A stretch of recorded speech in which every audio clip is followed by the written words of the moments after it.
আসসালামু আলাইকুম, welcome to my channel. বন্ধুরা, আমি জেবিন তাসনিম মাসুমা আজকের এপিসোডে আপনাদের সাথে শেয়ার করব কিভাবে ঘরে নিজেই তৈরি করবেন অ্যালোভেরার সাবান, যেটি আপনারা ফেস ওয়াশ হিসেবে ত্বকে নিয়মিত ব্যবহার করতে পারবেন এবং ভালো ফলাফল পাবেন। এই অ্যালোভেরার সাবানটি নিয়মিত ব্যবহার করে আপনারা বাজারে কেনা নামি দামি ব্র্যান্ডের প্রোডাক্টের চাইতে ভালো ফলাফল পাবেন। ভিডিওটি দেখার আগে যারা এখনও আমার চ্যানেলটিকে সাবস্ক্রাইব করেননি তারা এখনই আমার চ্যানেলটিকে সাবস্ক্রাইব করে নিন এবং পাশে থাকা বেল আইকনটিতে ক্লিক করে দিন যাতে আমার সমস্ত ভিডিও সবার প্রথমে দেখতে পারেন। ত্বক পরিষ্কার করার জন্য আমরা সবাই অনেক টেনশনে পড়ে যাই যে ত্বকের ধরন অনুযায়ী ত্বকের জন্য কখন কোন স্কিনের জন্য কোন টাইপের ফেস ওয়াশ ব্যবহার করা প্রয়োজন। চলুন তাহলে ভিডিওটি শুরু করা যাক। আশা করি ভিডিওটি আপনাদের ভালো লাগবে এবং উপকারে আসবে। অ্যালোভেরা সাবানটি তৈরির জন্য আমার প্রথমেই প্রয়োজন হবে অ্যালোভেরার, তাই আমি এখানে একটি গাছের দেশি অ্যালোভেরা নিয়েছি। অ্যালোভেরা থেকে এখন আমি জেলটি বের করে নেব।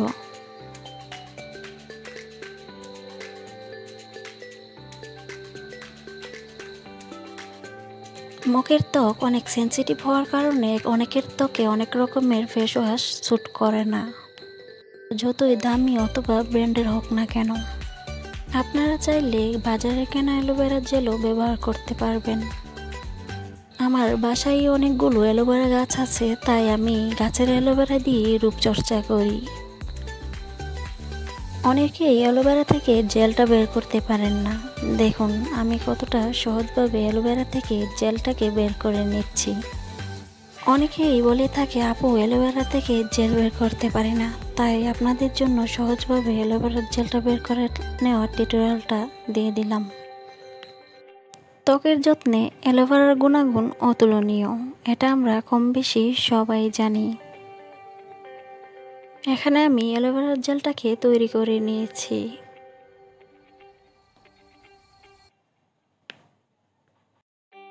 আমি একটি গ্লিটার নিয়েছি।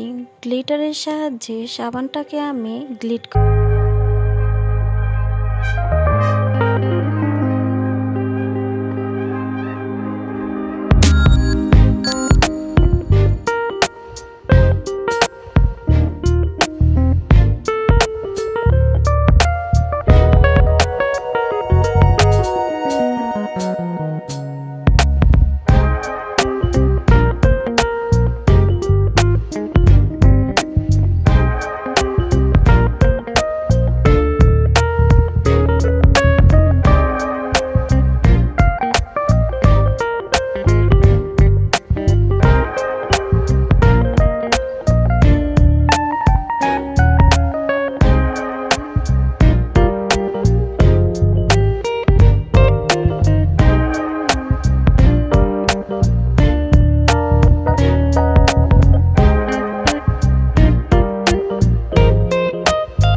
করে তৈরি করে নিতে পারবেন অ্যালোভেরার সাবান। অ্যালোভেরার সাবানটি আপনারা ত্বকের ধরন অনুযায়ী যে কোনো ত্বকে ব্যবহার করতে পারবেন, এটি ত্বকের কোনো ক্ষতি করবে না।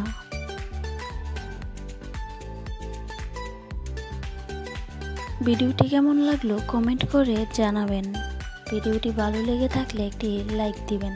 বন্ধুরা, লাইক দিলে কি হয়, ভিডিও বানানোর উৎসাহ একটু বেড়ে যায়। ভিডিওটি দেখার জন্য আপনাকে ধন্যবাদ। আবার কথা হবে পরবর্তী ভিডিওতে।